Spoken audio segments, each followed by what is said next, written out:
الرحيم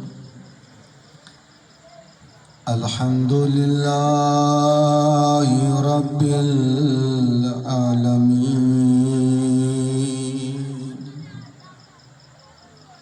بارئ الخلائق أجمعين الصلاة والسلام على سید الانبیاء والمرسلین حبیب الہ العالمین ابی القاسم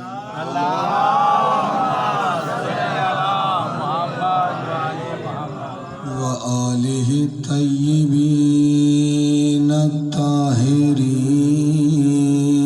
المعصومین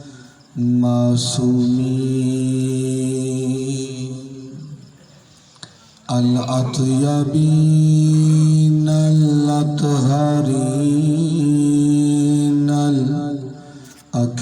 الاکملین الاشرفین رب اشرح لی صدری ویسر لی امری واحلل عقدۃ من لسانی یفقہوا قولی اما بعد بسم اللہ الرحمن الرحیم الف لام میم ذالک الکتاب لا ریب فیہ ھدی للمتقین الذین یؤمنون بالغیب صلوات برائے تاجیل ظہور صاحب العصر والزمان بلند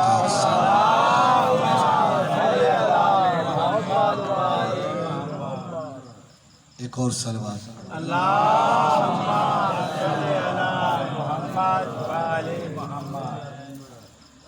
ایک اور بلند تر صلوات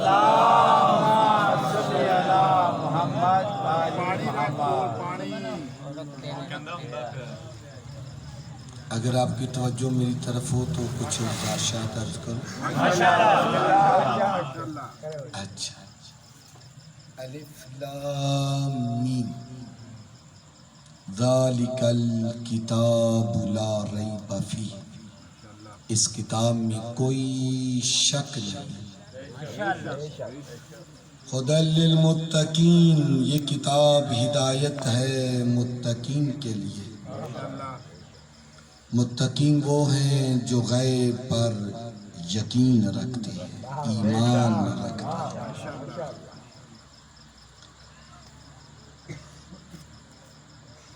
شیعہ ہوں یا سنی ہوں جتنے بھی عالم اسلام کے مفسرین ہیں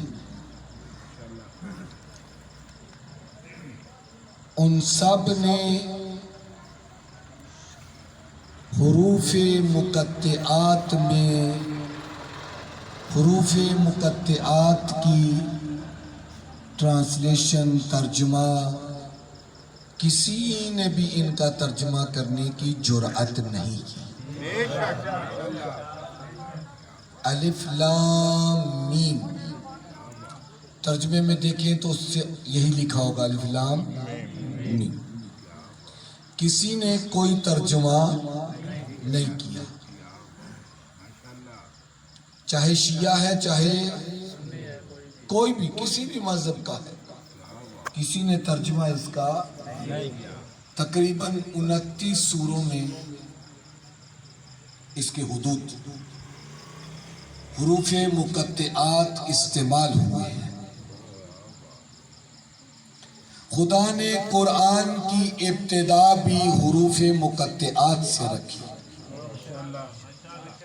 خدایا کیا یہ الفاظ محملہ ہیں، بے معنی لفظ ہیں؟ الف لام میم کیا یہ بے معنی لفظ ہے؟ اگر بے معنی ہے تو یہ قرآن کی توہین ہے۔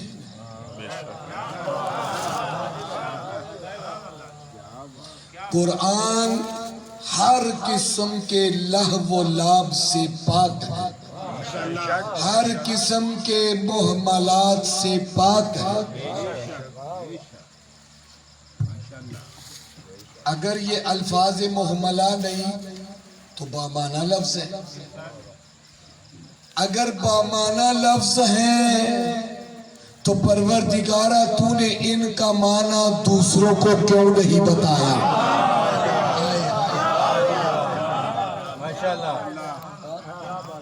اگر یہ بامعنی لفظ ہے تو پھر اس کا معنی تم نے دوسروں کو کیوں نہیں بتایا؟ آواز قدرت آتی ہے، وہ جو تھے نا حسب اللہ والے،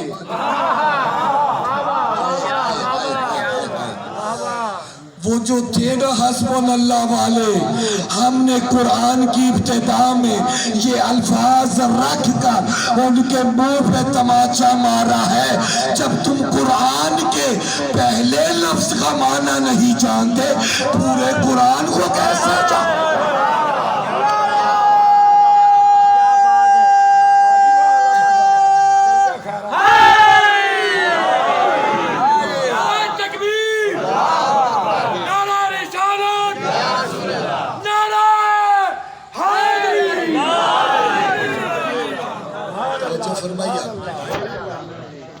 پروردگار کہتا ہے کہ اگر ہم معنی بیان کر دیتے تو ان کے پاس حسب اللہ کی شاید ایک اور دلیل آ جاتی ہے۔ ہم نے رکھ کر ان کو محتاج کیا ہے وارثان قرآن کی طرح۔ جو فرمائی آپ نے، اچھا بڑی توجہ۔ آج بات جو ہے وہ بہت ہی نازک ہے، اور آج میں ایک عجیب مرحلے میں اس آج کی گفتگو کو داخل کروں گا۔ جو ہمارا کرنٹ موضوع اس وقت پوری دنیا میں بحث ہو رہا ہے، میرا دل چاہتا ہے کہ آج اس کو چھیڑا جائے۔ وہ بات تو مکمل نہیں ہو پائے گی، انشاءاللہ کل اس بات کو مکمل کروں گا، لیکن آج ایک حد تک آپ کے لیے بیان کروں گا۔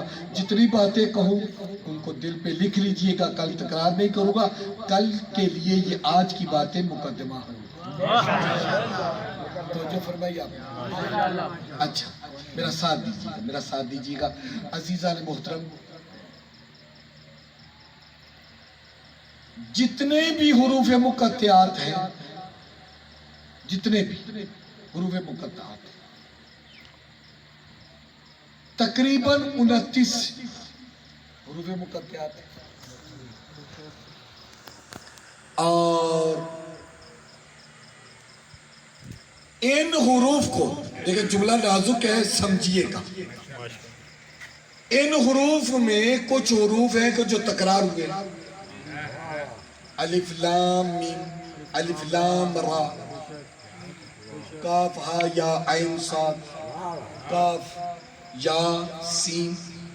یا کتنی دفعہ آیا ہے، الف کتنی دفعہ آیا ہے، لام کتنی دفعہ آیا ہے۔ علماء کہتے ہیں اگر ان حروف تکراریہ کو نکال دیا جائے تو باقی 14 بچتے ہیں۔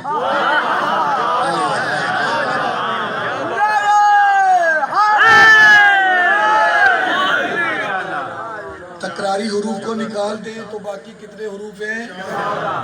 باقی کتنے حروف ہیں؟ 14۔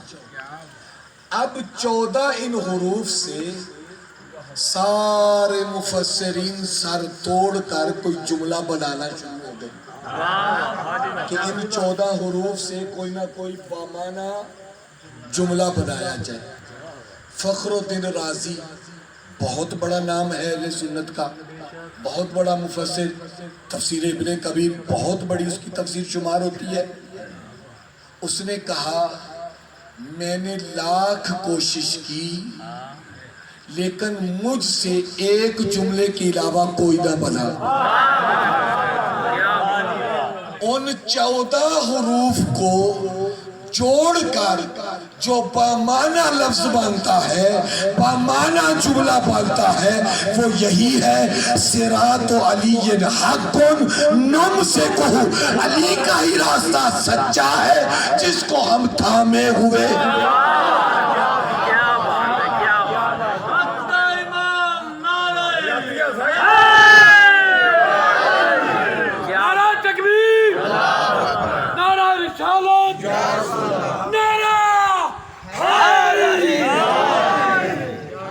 علی کا راستہ حق ہے کہ جس کو ہم نے تھاما ہوا. اچھا عزیزان محترم کہتے ہیں کہ ہو سکتا ہے یہ اتفاق ہو کہ تکراری حروفوں کو نکال کر باقی 14 بچتے ہیں. چلو مان لیا یہ اتفاقاً ایسے ہو گیا ہے. اب بہت پتے کی بات کرنے لگا. مان لیا کہ یہ کیا ہے، اتفاقاً ایسے ہوا، اتفاقاً ہو گیا کہ تکراری کو نکال دیا باقی 14 بچ گئے. لیکن جو پتے کی بات ہے، ان حروف کے بعد جتنی بھی آیات استعمال ہوئی ہیں ان سب میں قرآن کا تذکرہ ہوا ہے. نہیں آپ نے توجہ ہی نہیں کی. الف لام میم ذالک الکتاب کاف ہا یا عین صاد انا انزلناہ قرآنا عربی. الف لام را تلک آیات الکتاب. اب جتنے بھی یہ حروف مقطعات ہیں اس کے بعد قرآن کا تذکرہ ہے، اس کے بعد قرآن کا تذکرہ ہے.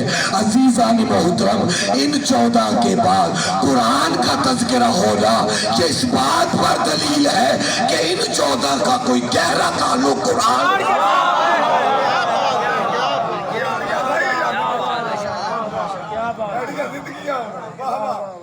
ان 14 کا ایک گہرا تعلق قرآن سے. ھدی للمتقین، یہ کتاب ہدایت ہے متقین کے لیے. کس کے لیے؟ متقین کے لیے. اور ایک جگہ پر پروردگار کہتے ہیں ھدی للناس، یہ ہدایت ہے لوگوں کے لیے. وہاں کہا سب ہدایت لے سکتے ہیں، یہاں کہا متقین ہدایت لے لے. توجہ کیجئے گا، توجہ، بہت جملہ قیمتی ہے. دیکھیے عزیزان محترم، اگر آپ کے قرآن کو ایک غیر مسلم پکڑے، میں تمہارے قرآن سے ہدایت لینا چاہتا ہوں، وہ پڑھے الف لام میم ذالک الکتاب لا ریب فیہ ھدی للمتقین، قرآن کو وہی بند کر دے گا.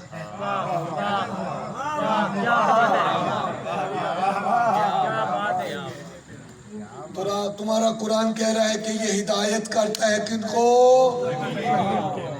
میں متقی ہوں نہیں، یہ میری ہدایت کیا کرے؟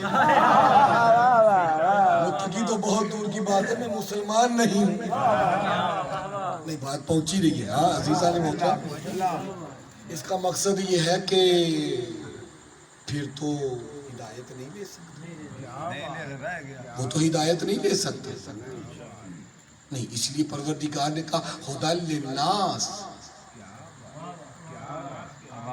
یہ کس کے لیے ہے؟ انسانوں کے لیے. اچھا یہ میری طرف دیکھیں، اگر جو ہے وہ کہا ہے انسانوں کے لیے، وہاں عام کیا، اور یہاں کہا متقین ایک خاص گروہ ہے انسانوں کا، وہاں کا سب ہدایت لے سکتے ہیں، یہاں کہا فقط صاحبان تقوی، یہاں کہا فقط صاحبان تقوی، وہاں کہا فقط متقین۔ عزیزان محترم، کیا ان دونوں آیتوں میں تضاد نہیں تضاد نہیں۔ پروردگار یہ کہتا ہے ہم نے ہدایت سب کے لیے رکھی ہے،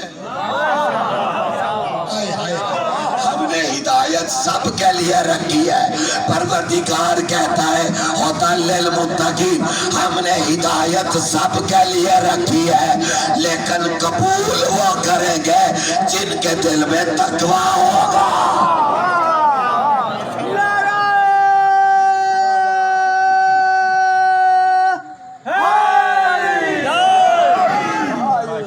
ہم نے ہدایت سب کے لیے رکھی ہے، قبول وہ کریں گے جو صاحبان تقوی ہے۔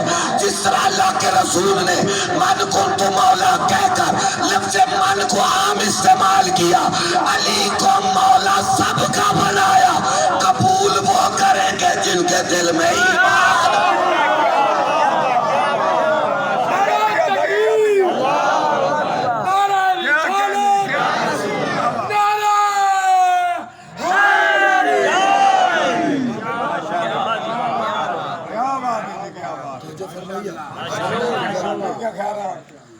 قبول وہ کریں گے جو صاحبان تقوی ہیں۔ علی کی ولایت کو قبول وہ کریں گے، رکھی سب کے لیے، من کنت مولا،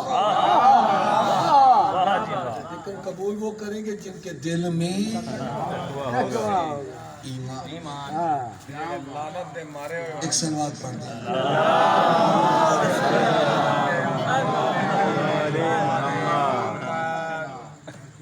سنیے گا، گفتگو کو تھوڑا سا آگے لے کر جائیں۔ اچھا عزیزان محترم، پروردگار قرآن میں کہتا ہے، اپنے اصلی موضوع کی طرف جائیں، اور یہاں سے میں جو ہے وہ تھوڑا سا آپ کو آج سیر کروانا چاہتا ہوں۔ یا ایھا الذین آمنوا اتقوا اللہ وَكُونُوا مَعَ الصَّادِقِينَ۔ ایسا ہے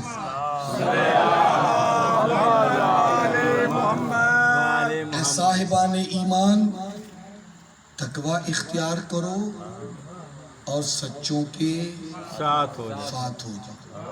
اے صاحبان ایمان، تقوی اختیار کرو اور سچوں کے ساتھ ہو جاؤ۔ سچوں کے ساتھ کون ہوگا؟ صاحبان تقوی، صاحبان تقوی۔ اس کا مقصد یہ ہے کہ جس کے دل میں تقوی نہیں، وہ سچوں کے ساتھ نہیں ہو سکتا۔ سچے کس کے ساتھ ہیں؟ صاحبان تقوی کے ساتھ۔ تقوی والے کس کے ساتھ ہیں؟ سچوں کے ساتھ۔ سچوں کے ساتھ اگر ہونا ہے تو پھر تقوی اختیار کرنا پڑے گا۔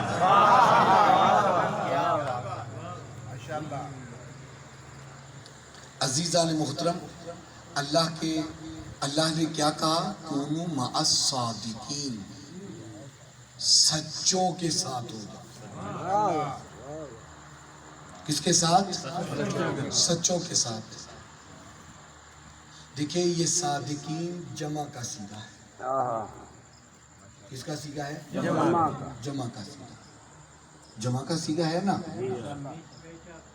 اس کا مقصد یہ ہے کہ جو صادقین ہیں ان کی تعداد زیادہ ہے۔ اچھا اب میں آپ سے سوال کرتا ہوں،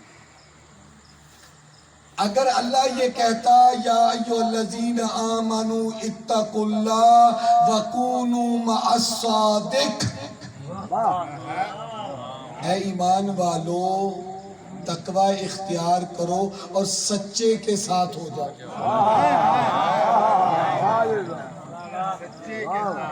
سچے کے ساتھ ہو جاؤ. اگر آیت یہ ہوتی تو سچا کون مراد ہوتا؟ ماشاءاللہ سارے کہیں نا زبیب حضور خدا، کیونکہ وہ ذات ایسی تھی جنہوں نے نبی نہیں مانا تھا، سچا مانتے تھے، صادق مانتے تھے. اس کا مقصد یہ ہے کہ صادق اول رسول اللہ کی ذات ہے. تو اگر کہا جاتا کونوا مع الصادق تو یہ حکم جو ہے کس کے لیے ہوتا؟ رسول خدا کے لیے. لیکن اس میں ایک نقص ہے. اللہ نے کہا تقوی اختیار کرو. یہ حکم فقط اس زمانے کے لوگوں کے لیے ہے.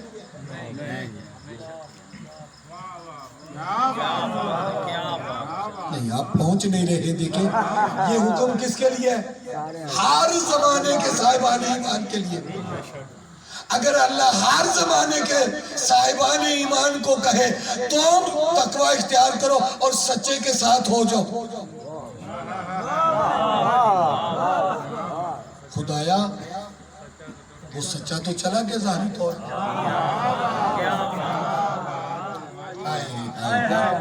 وہ سچا تو چلا گیا، کس کے ساتھ ہو؟ آیت کا عمل جو ہے وہ ناقص ہو جاتا. ہو جاتا یا نہیں ہو جاتا؟ ہو جاتا نا. لہذا پروردگار نے کہا سچے کے ساتھ نہیں، سچوں کے ساتھ. کس کے ساتھ؟ سچوں کے ساتھ. اچھا پھر سنو، صادقین کا جو پہلا فرد ہے وہ کون ہے؟ بولے سارے بولے محمد مصطفیٰ. سچوں کا پہلا فرد محمد مصطفیٰ. جو بعد میں آنے والے صادقین ہیں علی سرکار بعد میں جو بھی، ابھی ہم نام نہیں لیتے، عمومی بات کرتے ہیں، مشخص بعد میں ہوگا.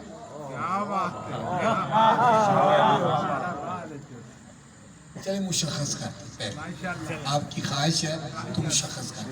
عربی میں دو جمع استعمال ہوتی ہیں، جمع قلت اور جمع کثرت.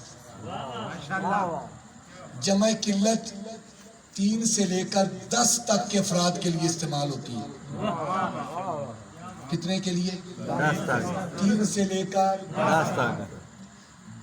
3 سے لے کر 10 سے اوپر والوں کے لیے استعمال کرنی ہو تو پھر جمع قلت نہیں استعمال ہوتی. کون سی جمع؟ کثرت.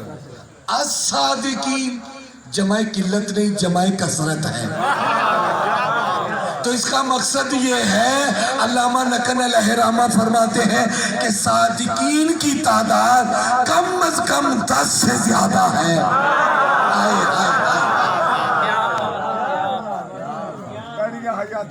صادقین کی تعداد 10 سے زیادہ ہے. اب وہ کہتے ہیں 10 ہیں، 11 ہیں، 12 ہیں، 13 ہیں، 14 ہیں. کہتے ہیں اس سے اگلا فگر مجھے آتا ہی.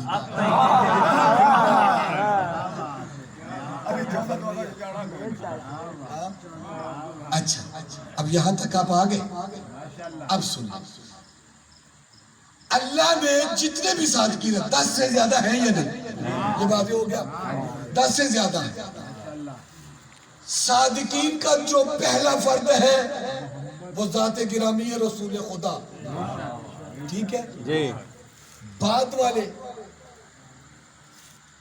اگر ان کی صداقت کا معیار رسول کی صداقت کے معیار جیسا نہیں تھا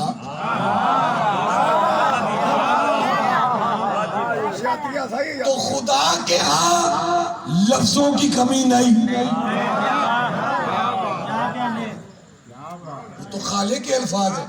دیکھیں میں آپ کو ایک مثال دوں، بسم اللہ بسم اللہ۔ دیکھیں عربی دنیا کی فصیح ترین زبان ہے، ہر مرحلے کے لیے وہ علیحدہ لفظ استعمال کرتی ہے۔ ایک سادہ سی مثال آپ کو دوں، ہلال، پہلی کا چاند اسے کیا کہتے ہیں؟ ہلال۔ یہ چاند جب آگے بڑھتا ہے اور اس میں مزید روشنی آتی ہے تو اسی چاند کو کہتے ہیں قمر۔ جب یہ اپنی روشنی کے تکمیل کے قریب جاتا ہے تو پھر اس کو کہتے ہیں بدر، اور جب یہ اپنے 14 مرحلے مکمل کر لیتا ہے تو اس کو کہتے ہیں بدر کامل۔ ہے ایک، اللہ نے ہر مرحلے کے لیے علیحدہ علیحدہ لفظ استعمال کیا، علیحدہ علیحدہ لفظ استعمال کیا۔ اللہ نے یہاں کہا کونوا مع صادقین، صادقین کا پہلا فرد ہے ذات گرامی ہے رسول خدا صلی اللہ علیہ وآلہ وسلم۔ اگر بعد والے صادقین کی صداقت کا معیار رسول کی صداقت جیسا نہیں تھا تو اللہ کو چاہیے تھا رسول کے لیے لفظ علیحدہ استعمال کرے اور بعد والوں کے لیے لفظ علیحدہ استعمال کرے۔ ایک لفظ کے لیے ذریعے سب کی صداقت کو بیان کر کے اللہ نے بتا دیا جو صداقت کا معیار رسول کا ہے وہی صداقت کا معیار بعد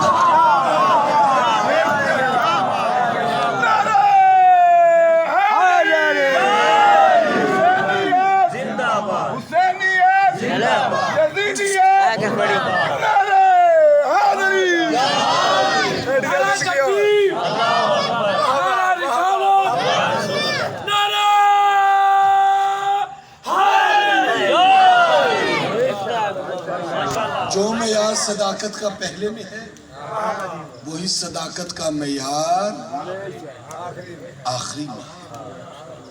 خیر صلی اللہ علیہ وسلم۔ توجہ فرمائی آپ نے۔ لہذا عزیزان محترم، اللہ نے یہ نہیں کہا کہ سچے کے ساتھ ہو جاؤ، اللہ نے کہا کہ سچوں کے ساتھ ہو جاؤ۔ اچھا ایک بات اور، وہ یہ کہ ان سچوں میں ایک مستور بھی ہے،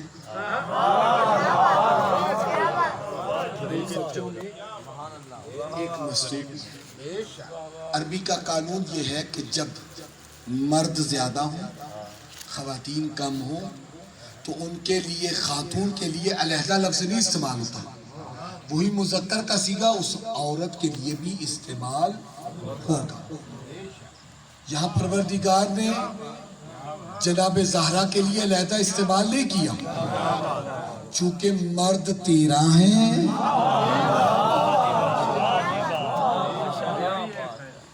توجہ فرمائی آپ نے۔ ہاں یہ کہہ سکتے ہیں جی ان کی صداقت کیسے ثابت ہے، تو اللہ نے ان کی صداقت کو علیحدہ بیان کر دیا۔ آئے آئے اگر کوئی یہ کہے جی چلے ٹھیک ہے یہ صادقین پہ چلے مرد تو ٹھیک ہے لیکن آپ تو جناب زہرا کو بھی شامل کرتے ہیں، یہ تو مذکر کا صیغہ ہے۔ اگرچہ مذکر کا صیغہ عورت کے لیے بھی جب مردوں کا غلبہ ہو تو مردوں کو میں عورت ہو تو اس کے لیے ایک ہی صیغہ استعمال ہوتا ہے، علیحدہ استعمال، یہ قانون ہے عربی زبان کا۔ لیکن اس کے باوجود کوئی ہٹ درمی کرے، کر سکتے ہیں نا، تو اللہ نے اس کے لیے بھی جواب رکھا ہے۔ ہاں اللہ نے اس کے لیے بھی جواب رکھا ہے۔ کیا؟ اللہ کے رسول کو حکم ملا میرا حبیب یہ عیسائی جو تیری بات نہیں مان رہے نا ان سے کہہ دو تم اپنے بیٹے لے آؤ، ہم اپنی بیٹیاں لے آؤ. نہیں, بیٹیاں میں نے ایسے کہہ دیا. تم اپنی نساء لے آؤ. ہم اپنی نساء لے آتے ہیں. دیکھیں اللہ نے کیا کہا, ابناءنا و ابناءکم, بیٹے لے آؤ, ہم بیٹے لے آتے ہیں. آگے کیا کہنا چاہیے تھا, تم بناتنا و بناتکم. لیکن علماء کہتے ہیں جی لفظ نساء قرآن میں متعدد جگہ پر بیٹیوں کے معنی میں استعمال ہوا ہے, لہذا بناتنا کہنے کی ضرورت نہیں تھی. جیسے قرآن کہتا ہے کہ فرعون جو ہے یذبحون ابناءکم و یستحیون نساءکم. ماشاءاللہ. فرعون تمہارے بیٹوں کو ذبح کر دیتا تھا اور تمہاری بیٹیوں کو زندہ رکھتا تھا. بیٹیوں کو, اس کے لیے لفظ کون سا استعمال ہوا, وَيَسْتَحْيُونَ النِّسَاءَ. یہاں لفظ نساء جو ہے وہ کس کے لیے استعمال ہو رہا ہے, عورتوں کے لیے نہیں, بیٹیوں کے لیے. اب بڑی توجہ, ماشاءاللہ. یہاں بھی علماء کہتے ہیں کہ لفظ نساء بیٹیوں کے لیے استعمال ہوا. حکم کیا دیا, تم اپنے بیٹے لے آؤ, ہم اپنے بیٹے لے آتے ہیں. تم اپنی بیٹیاں لے آؤ, ہم اپنی بیٹی. حکم یہ تھا, حکم بیٹی کا تھا یا بیٹیوں کا تھا؟ میری طرف دیکھو, میری طرف دیکھو خدا کے لیے. حکم بیٹی کا تھا یا بیٹیوں کا تھا؟ ماشاءاللہ. کس کا حکم تھا؟ بیٹیوں کا. حکم جب بیٹیوں کا تھا تو اللہ کا رسول بیٹی کیوں کے لے کر گیا؟ آپ نے توجہ نہیں کی بھائی. اگر حکم بیٹیوں کا تھا تو اللہ کا رسول بیٹی کو کیوں لے کر گیا؟ اللہ کے رسول نے قرآن کی مخالفت کیوں کی؟ دنیا والے تو یہی کہتے ہیں نا, رسول کی 4 بیٹیاں تھی. عزیزان محترم, رسول کو چاہیے تھا جب حکم بیٹیوں کا ہے تو بیٹیاں لے کر جاتا. لے کر گیا بیٹی, بیٹی لے جا کر بتا دیا تجھ رسول کی سارا کے علاوہ کوئی اور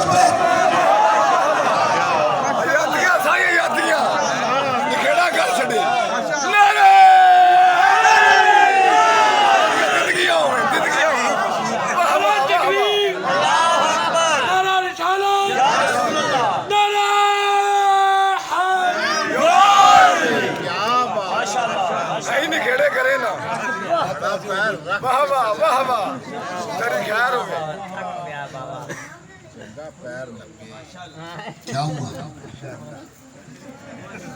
ماشاءاللہ. سکون دے چھڑے, میری خیر ہو گئی.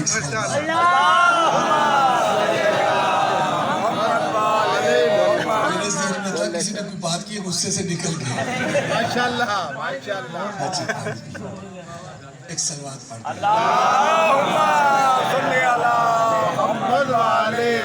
اچھا, ایک تحقیق علامہ نقل علیہ رحمہ کی بڑی خوبصورت.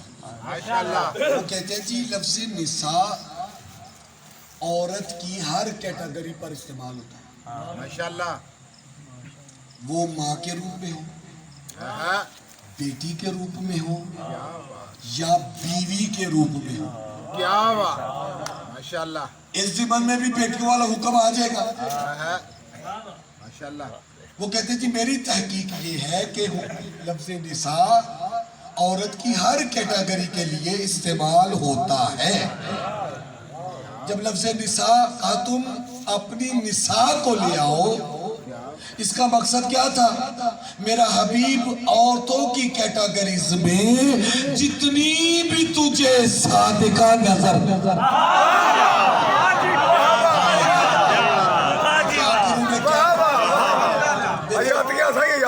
نساء کا لفظ جمع کا استعمال ہوا. میرا حبیب ایسا کرو, ہم نے لفظوں میں گنجائش رکھ دی. تاکہ کل کو کوئی یہ نہ کہے کہ لفظوں میں گنجائش نہیں تھی. اعتراض کر سکتے ہیں نا, کر سکتے ہیں نا, اعتراض کر سکتے ہیں جی وہ تو حکم بیٹی کا تھا, بیٹی کا تھا, لہذا رسول بیٹی کو لے گئے, وقت ہم بھی راہوں میں پڑے تھے. لیکن عزیزان محترم, اللہ نے لفظوں میں بھی گنجائش رکھ دی اور رسول کے گھر میں بھی گنجائش رکھ دی. اللہ نے لفظوں میں بھی گنجائش رکھ دی اور اللہ نے رسول کے گھر میں بھی گنجائش رکھ دی. میرا حبیب چونکہ ہونا ہے صادقین کا دارو, لہذا تم عورتوں کی قسموں میں سے جو بھی صدیقہ نظر آ رہی ہے ساتھ لے کر چلے جاؤ. پورے مدینے میں سے اللہ کے رسول نے انتخاب کیا زہرا کا اور بتا دیا پورے مدینے میں مجھ رسول کی نگاہ میں زہرا کے علاوہ کوئی صدیقہ نہیں.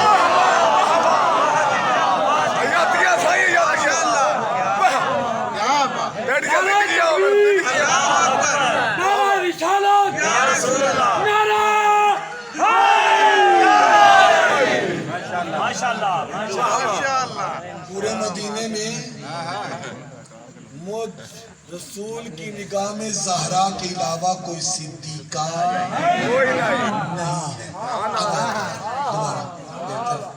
دیکھیں استدلال جو ہمارا ہے, پھر گفتگو کو آگے بڑھاؤں گا. یہاں اس کو تھوڑا سا کلوز کر کے پھر گفتگو آگے بڑھاؤں. اللہ نے کیا کہا, کونو مع الصادقین. ساری باتیں آپ کے ذہنوں میں ہے نا, میں نتیجہ دینے لگا. اللہ نے کیا کہا, کونو مع الصادقین. میں نے عرض کیا کہ اگر کونو مع الصادق ہوتا تو اس آیت پر عمل بحال ہو جاتا, مشکل ہو جاتا, ناممکن ہو جاتا. دنیا یہ کہہ سکتی تھی کہ خدایا ہمارے زمانے میں تو صادق نہیں تھا, ہم عمل کیسے کریں. لہذا پروردگار نے صادقین کا لفظ استعمال کیا. صادقین کا لفظ رکھ کے اللہ کے رسول نے سب کی صداقت کا معیار بھی ایک جیسا رکھ کے دنیا کو بتلا دیا. دنیا والوں, اگر میں نے پہلا حکم عام رکھا ہے تو دوسرا بھی عام رکھا ہے, لہذا کوئی بندہ یہ اعتراض نہیں کر سکتا خدایا میں تو متقی تھا, میرے زمانے میں صادق نہیں تھا. لہذا اگر اللہ کی آیت کو سچا ثابت کرنا ہے تو پھر ماننا پڑے گا محمد جیسا صادق آدمی.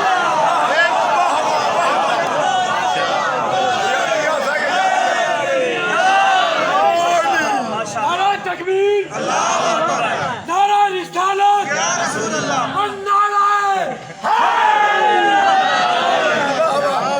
ملک لانتی دے منہ دے 1000 برس نعرہ حیدری. آج نکھڑے کی تیری علامہ اخیر کا سکتی. آج باتیں ہو گئی, پھر میری گفتگو کے ساتھ جوڑتے. ماشاءاللہ. کیا کہا, یا ایھا الذین آمنوا اتقوا اللہ وکونوا مع الصادقین. زہرا کو لے جا کر بتایا کہ زہرا ہی صدیقہ. اب توجہ, اب میں آپ کی خصوصی توجہ چاہوں. پورے قرآن میں 3 نبیوں کو صدیق کہا گیا ہے اور ایک مستور کو صدیقہ کہا گیا. کتنے نبیوں کو؟ 3 نبیوں کو. یوسف ایھا الصدیق, واذکر فی الکتاب ابراہیم انہ کان صدیقا نبیا. واذکر فی الکتاب ادریس انہ کان صدیقا نبیا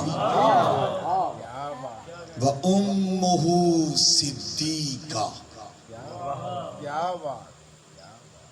عیسیٰ کی ماں مریم صدیقہ. تین نبی اللہ نے صدیق کہہ کر پکارے اور ایک معصومہ کو صدیقہ کہا. تو جو فرمائی آپ نے. ہاں اب سن، آج ساری باتیں نہیں ہوگی، لیکن صدیقہ کی کیا نشانیاں اللہ نے بیان کی ہے اور صدیقین کی کیا نشانیاں بیان کی ہیں. اس بی بی کی ایک دو علامتیں اور ایک نبی کی. باقی باتیں کل اور پھر نتائج کل. آپ سمجھ تو گئے ہوں گے کہ میں کس طرف جا رہا ہوں. ابھی تک میں نے بیان نہیں کیا کہ میں کہاں جا رہا ہوں، لیکن میں بے مقصد نہیں جا رہا. پریشان نہیں ہونا. میں نے آپ سے پہلے کہا کہ میں جو کرنٹ موضوع چل رہا ہے آج کل، تو اس کو آپ کے لیے جو ہے وہ روشن کرنا چاہتا ہوں، اپنے جوانوں کے لیے، اپنے بچوں کے لیے. خدا نے کہا وَأُمُّهُ صِدِّیقَةٌ، اس کی ماں صدیقہ ہے.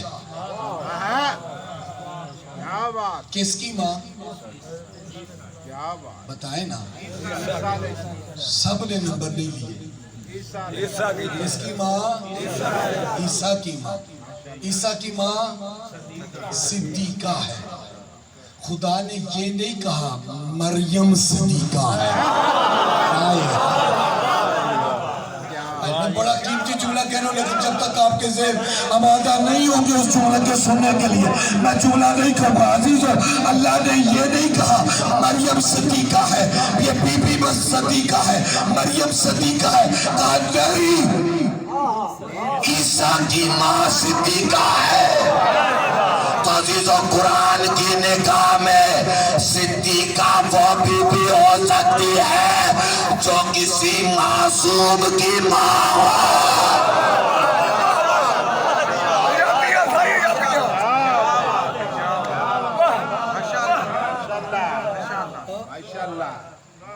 جو کسی معصوم کی ماں ہو اس کو صدیقہ نہیں. توجہ کیا؟ ماشاءاللہ. اس کی ماں کیا ہے؟ صدیقہ ہے. کس کی ماں؟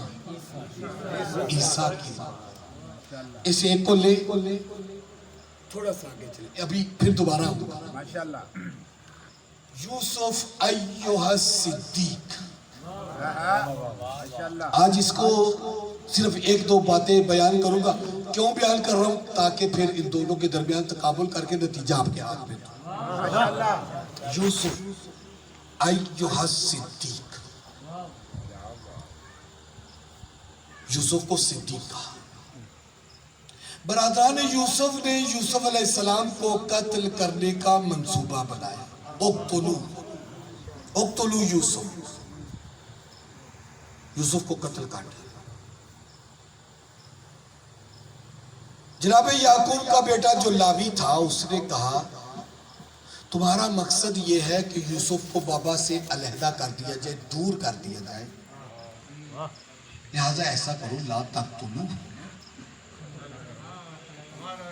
مارو نہیں، بلکہ اس کو فی غیابت الجب، اس کو کنویں میں ڈال دو. یلتقطہ بعض السیارہ، جب یہاں سے کوئی قافلہ گزرے گا پانی کے لیے ڈول ڈالے گا، یوسف کو پائے گا، اپنے ساتھ لے جائے گا. یوسف بھی قتل نہیں ہوگا، تمہارے ہاتھ بھی خون سے رنگین نہیں ہوں گے، مقصد بھی پورا ہو جائے گا. تاریخ و تفسیر کہتی ہے لاوی کے اس عمل کو خدا نے اتنا پسند کیا، بعد میں نبوت یوسف کی نسل میں نہیں لاوی کی نسل میں رکھ دی.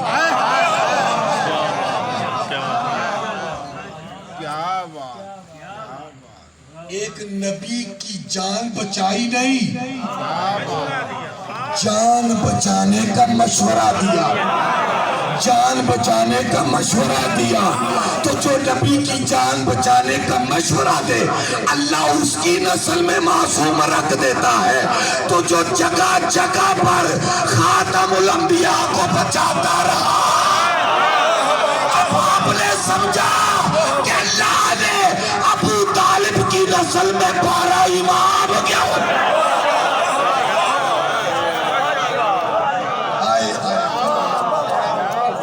نعرہ تکبیر، نعرہ رسالت، نعرہ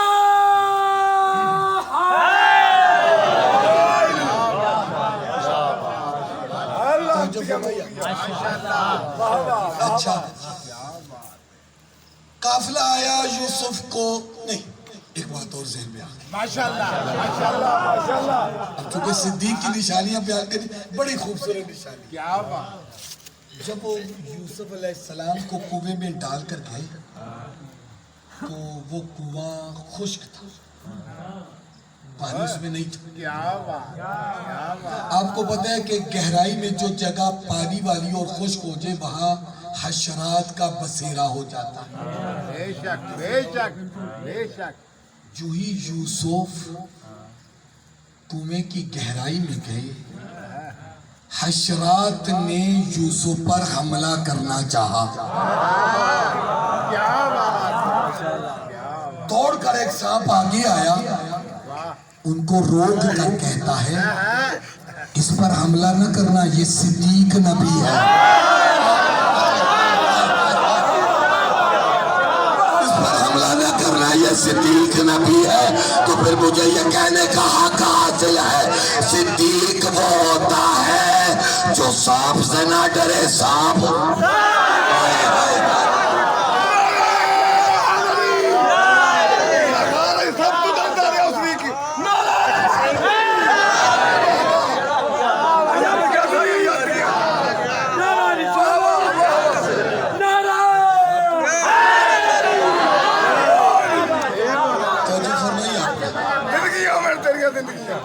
بات واضح ہو گئی. اچھا آگے چلیں. یوسف علیہ السلام بازار مصر میں بکے اور واقعی یوسف پر میرا بہت دسترس ہے. میں نے ملتان میں تقریباً 100 سے زیادہ جو درس ہیں وہ اس واقعی یوسف کے اوپر جو ہے وہ دیے تھے. تو اس کی ایک ایک جزئی جو ہے وہ مجھے حفظ ہے، یاد ہے، اور بہت خوبصورت اللہ پاک نے اس کو احسن القصص کہا، قرآن کا سب سے خوبصورت ترین قصہ. عزیزان محترم، یوسف بازار مصر میں بک کر عزیز مصر کے گھر آئے. وہاں یوسف پر عصمت پر الزام لگا. ثابت ہو جانے کے باوجود یوسف کو زندان میں ڈال دیا گیا. یوسف زندان میں گئے. یوسف کے بعد 2 جوان بھی اس زندان میں لائے قید خانے.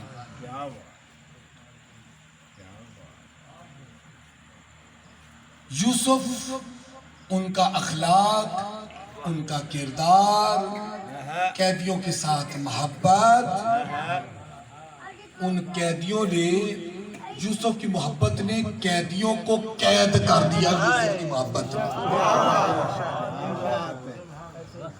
یہی سارے قیدی جب یوسف عزیز مصر کی کرسی پر آئے، یہی سارے قیدی یوسف کے جانثار صحابی بنے، با وفا صحابی بنے، با وفا سپاہی بنے.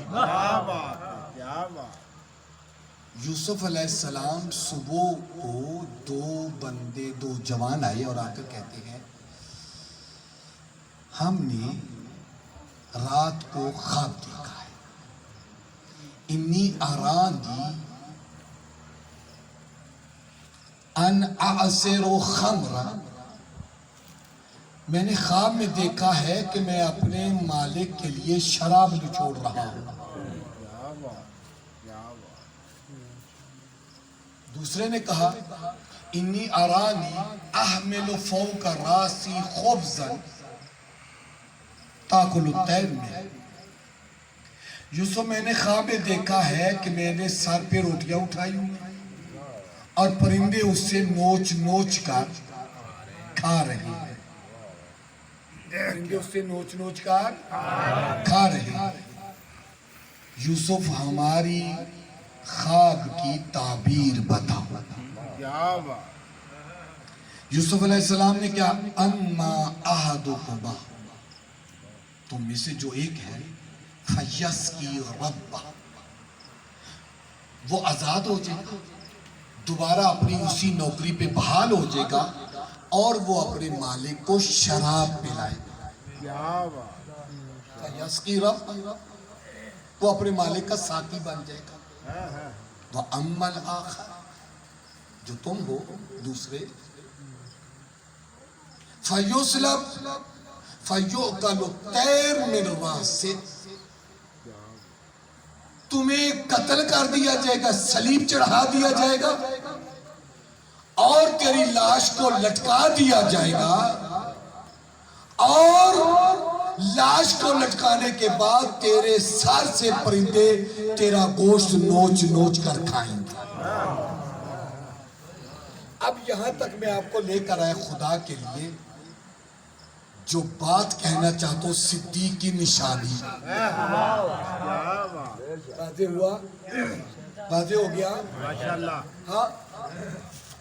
اس کے بعد دو لفظوں میں دو ٹوک فیصلہ یوسف علیہ السلام نے سنایا، کہا قُضِیَ الْأَمْرُ الَّذِی فِیہ تَسْتَفْتِیَانِ، اور سنو جو میں نے کہہ دیا ہے وہی ہوگا۔ ہائے ہائے ہائے،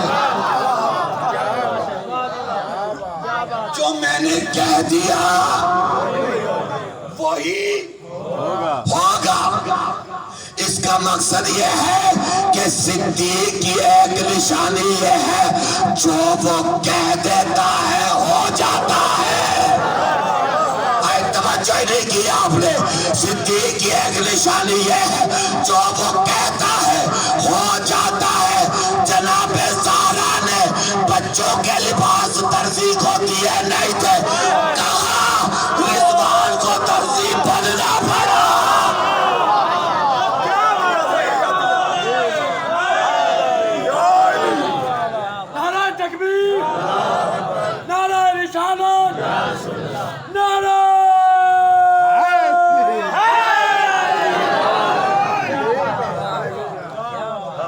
صدیق جو کہتا ہے وہ ہو جاتا ہے، جو کہتا ہے وہ ہو جاتا ہے۔ عزیزان محترم، وہ واقع کا محتاج نہیں ہوتا، واقع اس کا محتاج ہوتا ہے۔ جو کہہ دیتا ہے وہ ہو جاتا ہے۔ لوگ علی کے پاس زندہ جوان کو لے کر آئے، یا علی جنازہ پڑھاؤ، علی نے کہا پڑھا دو۔ علی نے کہا پڑھا دو، علی نے پڑھا دیا۔ انہوں نے کہا علی نے کہا جو کہہ دیا۔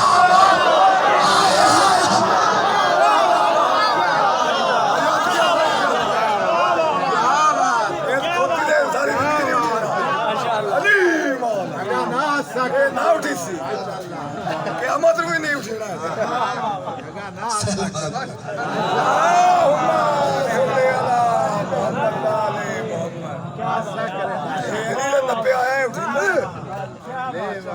ایک صدیق کی نشانی،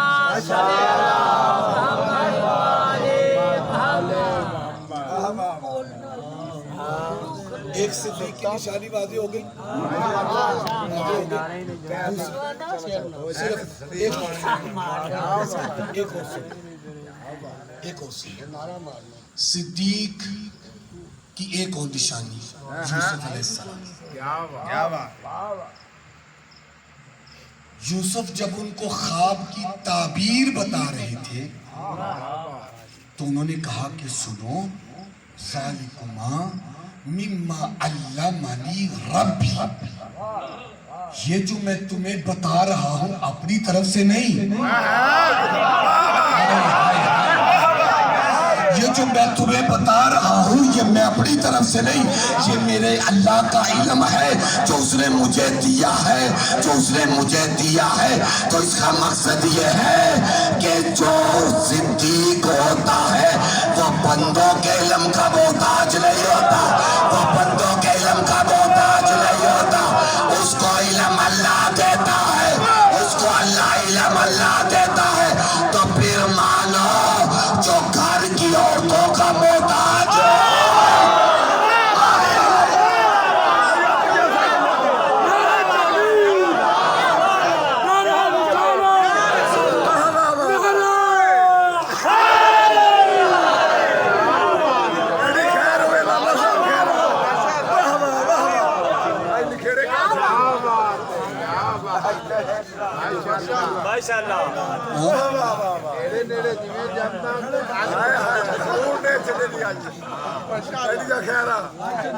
سنیں اب دوبارہ پھر وَأُمُّهُ صِدِّيقَةٌ، وَأُمُّهُ صِدِّيقَةٌ، وَأُمُّهُ صِدِّيقَةٌ، عیسیٰ کی ماں صدیقہ۔ ان دونوں کو میں نے پتہ کیوں بیان کیا عزیزو؟ دیکھیے اب وہ ایک بات ذہن میں آ گئی تو میں چھوٹی سی عرض کر دوں۔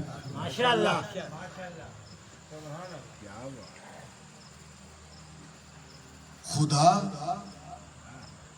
اگر زہرا کے لیے علی جیسا کف پیدا کر سکتا ہے تو کیا مریم کے لیے کف پیدا نہیں کر سکتا؟ مریم کا کف پیدا کر دیتا، آج دنیا عیسیٰ کو اللہ کا بیٹا نہ کہتی۔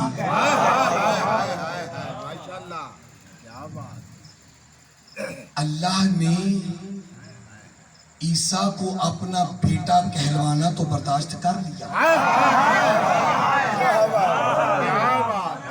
لیکن اللہ چاہتا یہ تھا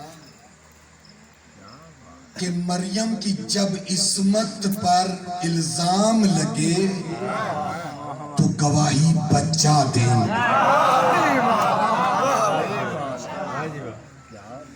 مریم کی عصمت پر دوبارہ توجہ کیجیے گا، مریم کی عصمت پر الزام لگا نا، گواہی کس نے دی؟ بچے نے۔ یوسف کی عصمت پر بھی الزام لگا، یوسف کی عصمت پر الزام لگا، گواہی کس نے دی؟ بچے نے۔ وہ صدیقہ یہ صدیق، وہ صدیقہ یہ صدیق، گواہی کس نے دی؟ وہاں بھی بچے نے، یہاں بھی بچے نے۔ کافروں نے قبول کی، یہودیوں نے قبول کی، کینا عزیزو اس کا مقصد یہ ہے کہ جب صدیق اور صدیقہ کی گواہی بچہ دے، کافر بھی قبول کرتے ہیں، یہودی بھی قبول کرتے ہیں۔ اللہ جانے یہ کیسے مسلمان تھے، صدیقہ کی گواہی جوانے نے جنت کے سردار دیتے ہیں۔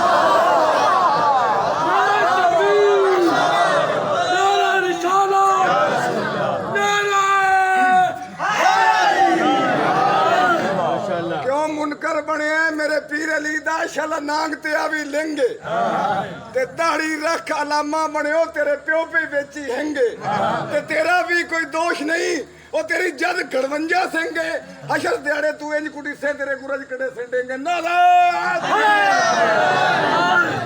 واہ جی واہ ماشاءاللہ کیا بات ماشاءاللہ واہ واہ واہ کیا بات۔ یہودی بچے کی گواہی صدیقہ کے حق میں مان رہے ہیں، نہیں مان رہے، نہیں مان رہے۔ عزیزو اگر وہ صدیق ہیں تو ہمیں بھی ان کے نقش قدم چل کر کم از کم جھوٹ بولنا چھوڑ دینا چاہیے، اس لیے کہ ہم کسی جھوٹے کو نہیں مانتے۔ وہ ہیں جن کو اللہ نے صدیق بنایا، اللہ مولا جدی جن کو اللہ نے صدیق بنایا ہے، صادق بنایا۔ اللہ نے کیا کہا؟ کونوا مع الصادقین، سچوں کے ساتھ ہو جاؤ۔ کون سے سچے؟ جو میری اور آپ کی نگاہ میں سچے ہیں، یا جو اللہ کی نگاہ میں سچے ہیں؟ کون؟ دیکھیں، میں نے کسی کے حال کو دیکھا، ماضی کو دیکھا۔ آپ کہیں یار مولوی صاحب کو گزشتہ بھی دیکھا تھا، اس سال بھی دیکھ رہے ہیں، نماز پڑھتے رہے، بندے چنگے رہے، سچے تھے، لیکن آپ نے میرا مستقبل نہیں دیکھا۔ آپ نے میرا مستقبل دیکھا؟ نہیں دیکھا نا۔ آپ نے فرط محبت میں کہہ دیا یہ سچے ہیں، اللہ جانے کل میں کون سے گل کھلاؤں۔ مثال دیتا ہوں آپ کو، یہ مثال انسان ہے، بہک سکتا ہے، لیکن جن کو اللہ سچا کہتا ہے، اللہ ان کے ماضی کو بھی جانتا ہے، حال کو بھی جانتا ہے، ان کے مستقبل کو بھی جانتا ہے۔ اللہ ان کے ماضی کو بھی، حال کو بھی اور مستقبل کو بھی جانتا ہے۔ لہذا اللہ نے یہ جو کہا کونوا مع الصادقین، سچوں کے ساتھ ہو، جو لوگوں کے بنائے ہوئے سچے نہیں، میرے بنائے ہوئے، کس کے بنائے ہوئے؟ اللہ کے بنائے ہوئے سچے، اللہ کے بنائے ہوئے سچوں کے ساتھ ہو جاؤ۔ اس طرح ان کے ساتھ ہو جاؤ کہ جیسے ان کا کردار بلند ہے، تمہارا کردار بھی بلند ہو جائے۔ آج کے سچے کے ساتھ ہونا ہے یا نہیں ہونا؟ آپ کے لیے یہ حکم ہے یا نہیں ہے؟ ہے نا؟ ہے نا؟ آپ نے آج کے سچے کے ساتھ نہیں ہونا، تو اگر ہونا ہے تو پھر کیسے ہوں گے؟ میں خواہش کرتا جاؤں، میں امام کے ساتھ ہونا چاہتا ہوں، میں امام کے ساتھ ہونا چاہتا ہوں، میرا عمل نہیں، میرا کردار نہیں، میرا اخلاق نہیں، میری نماز نہیں، میرا روزہ نہیں، اور رٹ لگائیے میں نے سچے کے ساتھ ہونا۔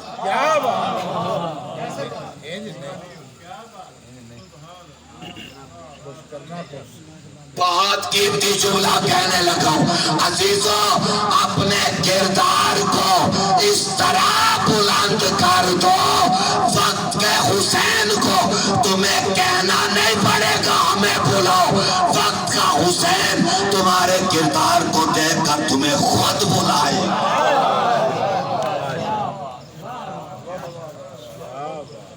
حبیب کوفے میں تھا، حسین نے کہا نہیں، حبیب نے کہا نہیں مولا مجھے بھی بلائے۔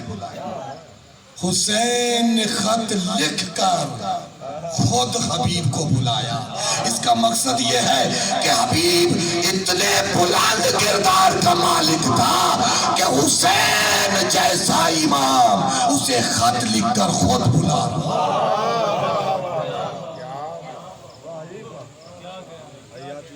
خود بلا رہا، کردار بلند کریں، ہمیں العجل کہنے کی ضرورت نہیں، ہمیں امام کے ساتھ ہونے کی ضرورت نہیں، آپ کیا سمجھتے ہیں اگر آپ گھر کی چار دیواری کے اندر جو ہے تقوی اختیار کیے ہوئے آپ کے امام کو خبر نہیں؟ بے شک ہے، کیا بات ہے، خبر ہے۔ آپ امام کو جب وہ خط لکھیں گے امام کو سفارش کریں گے مولا مجھے بلائے، مولا مجھے شامل کریں، نہیں،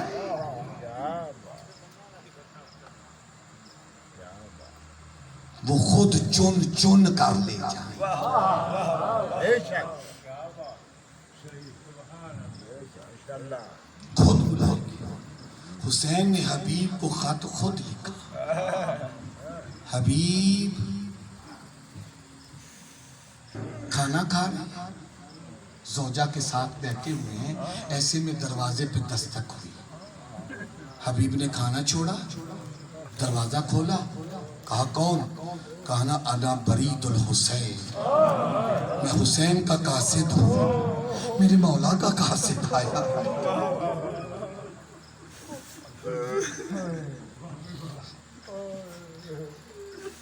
کہا حسین کا خط لایا ہوں،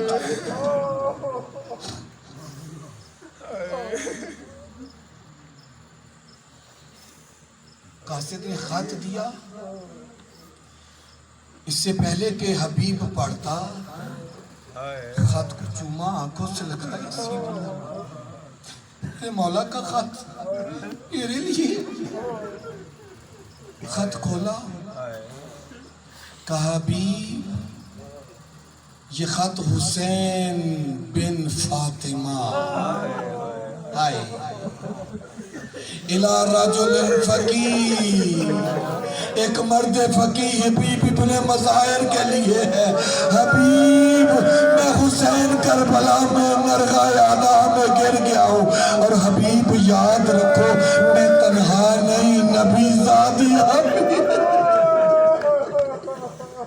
حبیب اگر ہو سکے تو حسین کی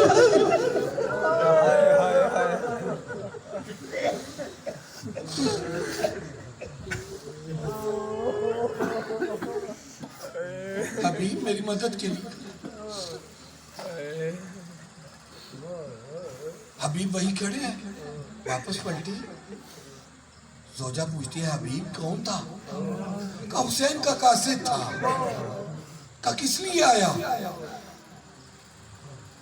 کہا کہ حسین نے کہا ہے کہ میں کربلا میں نرغہ اعلیٰ میں گر کے ہوں، میری مدد کے لیے آؤ۔ حبیب زوجہ پوچھتی ہے حبیب پھر کیا ارادہ ہے؟ حبیب اپنی زوجہ کا امتحان لینے کے لیے کہا تمہیں تو پتہ ہے بوڑھا ہو گیا ہوں، اب میں حسین کی مدد کیا کروں گا؟ بس یہ سننا تھا۔ اس نے اپنی چادر اتار کر حبیب کو دی اور کربلا کا رخ کیا، کہا مولا میں آ رہی ہوں آپ کی مدد کے لیے۔ حبیب زوجہ کا جذبہ دیکھ کر کہتا ہے حسین اتنے قریب ہو گئے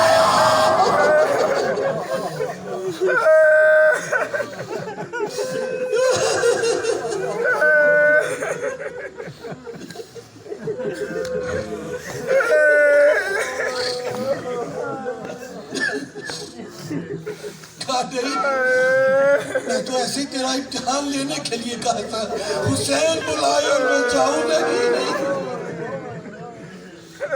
پتہ نہیں یہ حبیب کون ہے؟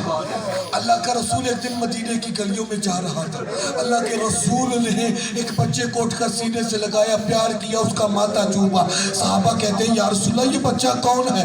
کہا یہ وہ بچہ ہے جہاں سے میرا حسین گزرتا ہے، یہ اس کے پاؤں کی مٹی اٹھا گا۔